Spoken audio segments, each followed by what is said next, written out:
Let me thank you for coming to this N.E.C meeting and to make yourselves available. Let me point out that this meeting was not really originally scheduled for February. It was scheduled for January, but we had to put it off because of the death and funeral of our party leader's sister, as well as a councillor who departed in that same period. So we were forced to put it back for this date.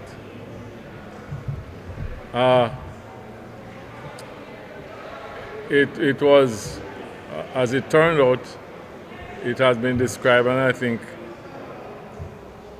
appropriately so, as a watershed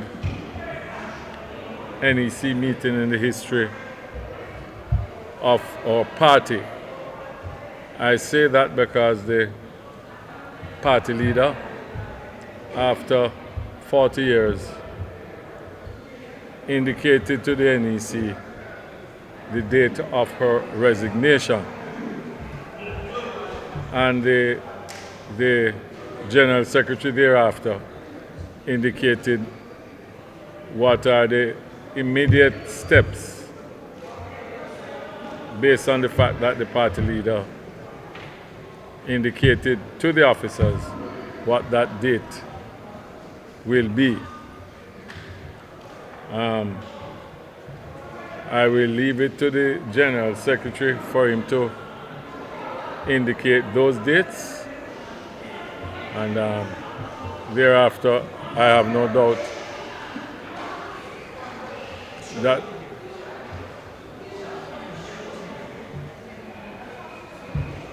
after that I have no doubt that you'll have some questions that you want to pose. So, okay. Over to the Gen Sec now. The effective date of the party leader's resignation is April 2nd.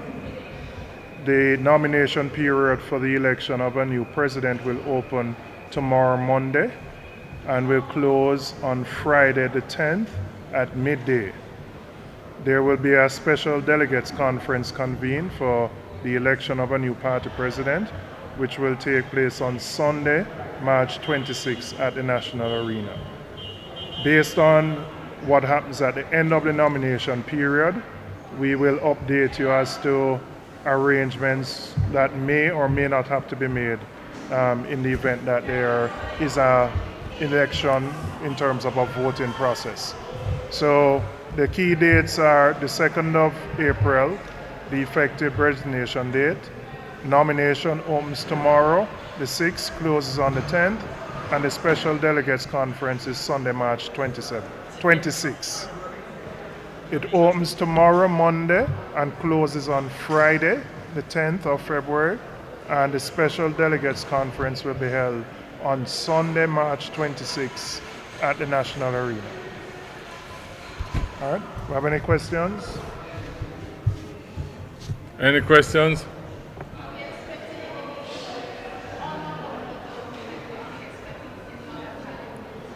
Well, that we'll see. That's why we have the nomination date.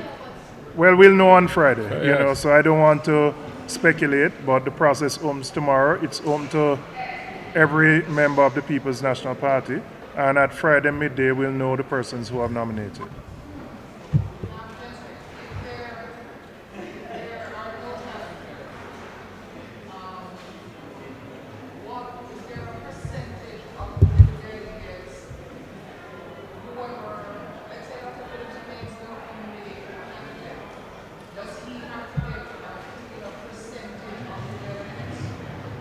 No, there's no such provision in the Constitution. There's a simple majority. So if there's one candidate who is nominated, then that person would be elected by acclamation. But there's no percentage that a single candidate would need to get.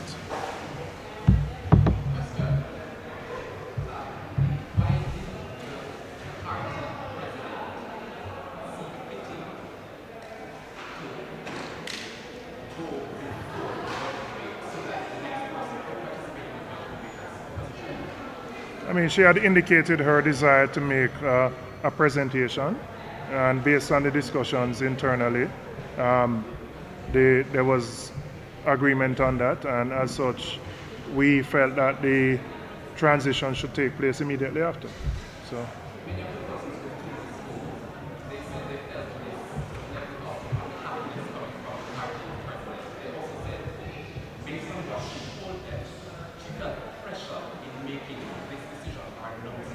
No, who said that to you? Several persons. Well, and those are PNP, yeah. And they said that They feel a sense of comradeship that they would normally feel, or camaraderie. They didn't like the feeling that they were feeling. pressured for no, By whom? no. Party president was not pressured. No. The answer to that is no.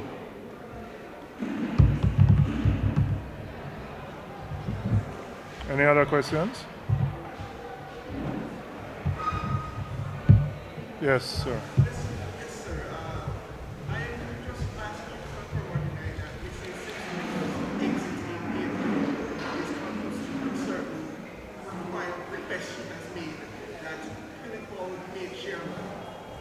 That is not so at all. Absolutely not so. Any other questions? In terms of what's next for the prime president, She did say she would remain as member of parliament for a further date to be determined. She did say that. That remains to be seen, and that's not the purpose of this press conference. Just asking because, when a party leader goes, the number of persons tend to go with that person. Erica, that remains to be seen. All right. Any other questions? That remains to be seen. I would have hoped so. Yes, sir. Are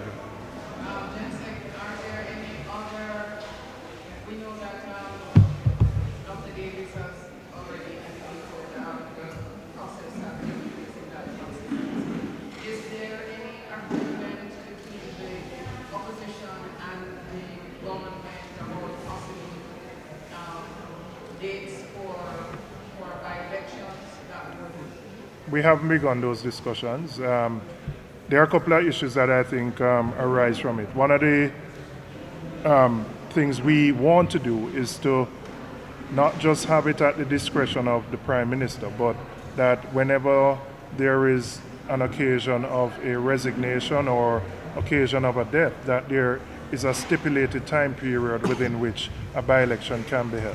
But to answer your question specifically, we haven't had those discussions with the government as yet. That means it seems to me that would essentially be going from the front benches to the back benches if she remains a member of parliament without any time set for a by-election. At this point in time, yes, she has indicated that she wants to remain as a member of parliament for a date to be determined.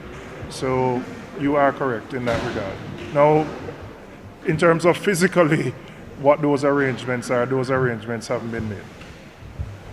Are there any other members of the party who are making political departure wrong, who want to leave as well? But I know in Central Kingston, for example, member of parliament wants to go. He has, the member of parliament has not communicated that to the party centrally. He continues to work in his constituency, and we assume he will be doing the work, certainly for this term, as member of parliament and as chairman of his constituency. We haven't had any member of parliament indicating right now any intention to leave immediately. No, he has not so indicated. Okay? Any other questions, ladies and gentlemen? Are you satisfied with how this has gone?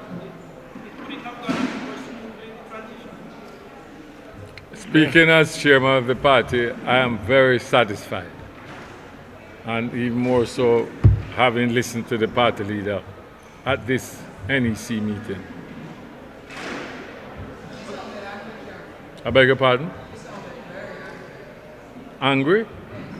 No, I didn't. I did not pick that up. I think disappointment, clearly, disappointment. After 40 years, it is hardly likely that she would have.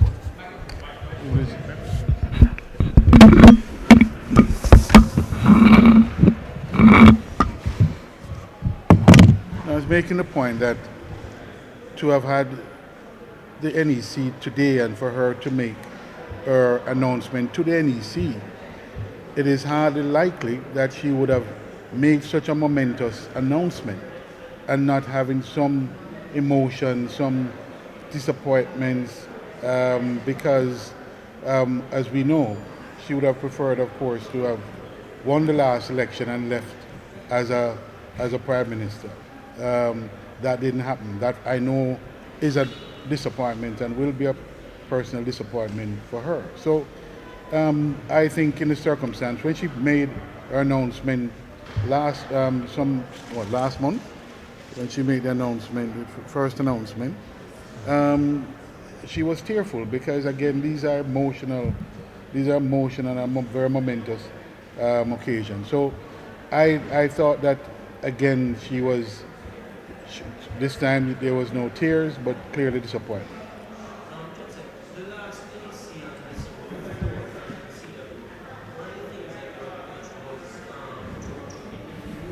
before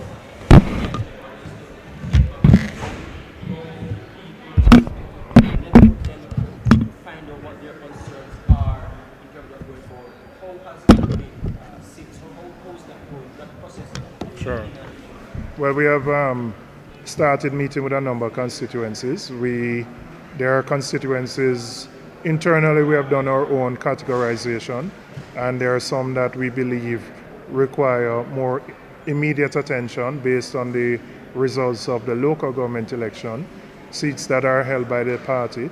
So we have begun that process of meeting with the executive members and other members within those constituencies to identify what some of the issues and challenges are, to put in place a work program and to ensure that a work program is adhered to and something that is monitored by the Secretariat. So that work has begun. And work program geared towards what? Well, primarily from our perspective, a political work program, which would involve things like ensuring that your constituency and divisional organizations function, that there's enumeration work, that there's appropriate outreach to a broader cross-section of the population.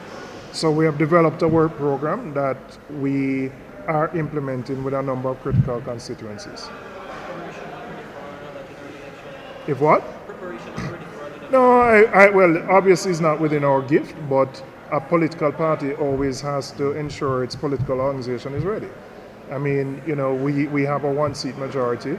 Any game can play. And since we are not holding the handle, we have to prepare. So I wouldn't say we're preparing for an election at all.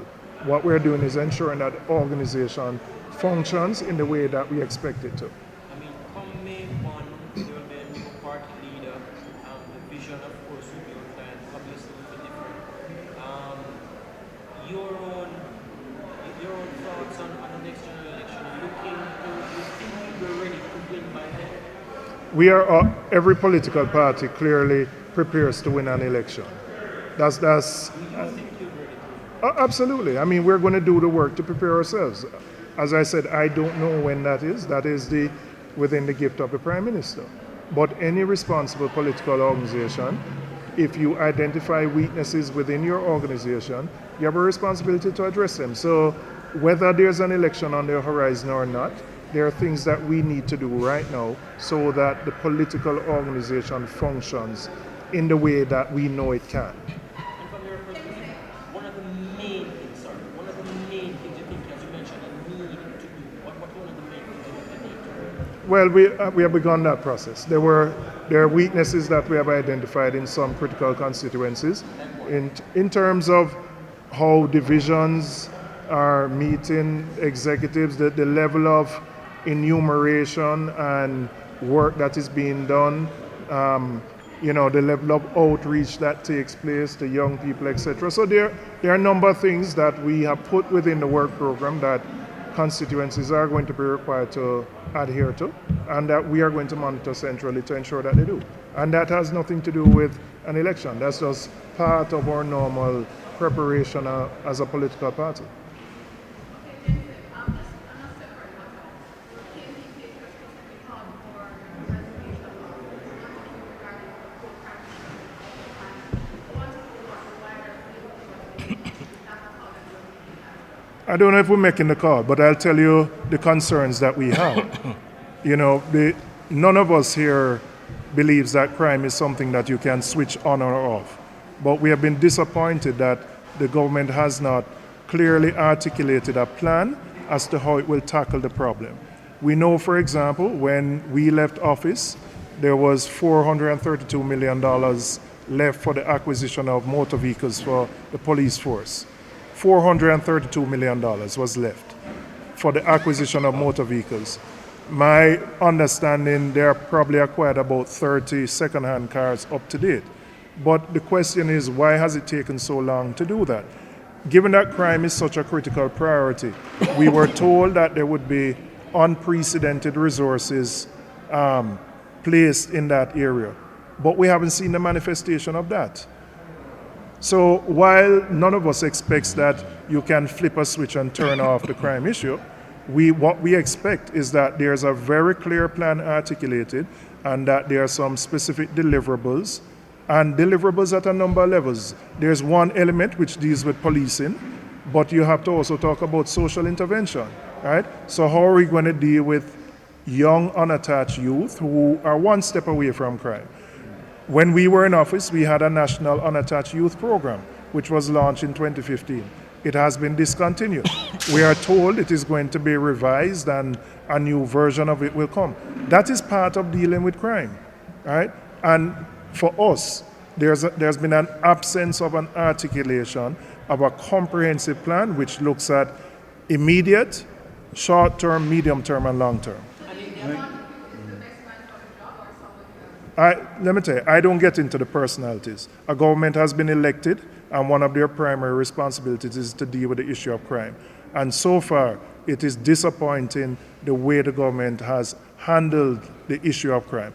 Whoever the person is in that portfolio, but the government has an overall responsibility. And I have not seen that the resources placed in it, given how critical. If you ask any Jamaican, this is the number one problem that is facing the country. And as such, you would expect to see an allocation of resources commensurate with what would be your number one problem. You would expect to see urgency in the acquisition of equipment and other things that the police would need. Those are the disappointments. And a medium-term plan as to how to deal with the issues of social intervention. Are you funding, for example, something like the Peace Management Initiative and those people who are violence interrupters? Because we need more of those. But we haven't heard anything about that. That is the disappointment. And within the context of a crime rate which continues to spiral. Was crime on the agenda of today's N.E.C? No, we didn't have no, it wasn't. It was spoken to. It was spoken to, but it was one of the things we intend to do is, as a party, we're going to be organizing a number of parish fora, and we're going to begin with crime in Western Jamaica from a solutions-oriented perspective, where we're going to invite stakeholders, we're going to invite the Labour Party, we're going to invite persons from civil society to participate in a discussion around solutions to the problem. We believe that as a national party, we have a responsibility not just to be critical of the problem, but to constructively propose solutions to deal with the issue. Any other questions? Question, sir. I couldn't help but overhear a part of Portia's presentation. She mentioned that at the post back in December. Did you say you couldn't help? Okay. When she was opposing this back in December, that her immediate departure or soon departure was announced before she was consulted. Can you clarify what she meant by that? I'm not sure. Well, I was hearing that, but I really did not know because no source was identified as to who said it when it was said. But clearly, she said it was the media that she heard it on the media. I don't know which of the media, but she heard her departure on the media. So for us, there was no immediacy. I think that's No, what that she wasn't a said. date. She said urgent that she would soon be departing in the media, and she was responding to that. So.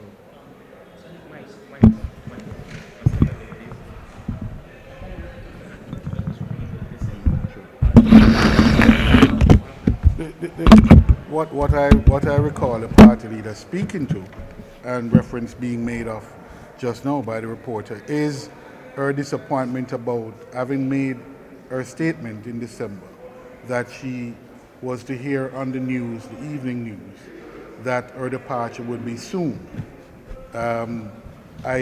She said the media. She didn't identify any other source, and therefore it was a general statement about her disappointment about her soon departure. Deputy Chair, is that then picking up foolishness? Maybe announce it soon is not a date. But I wouldn't characterize a party leader remarks as such. Well, you are the media. All right. Thank you, ladies and gentlemen.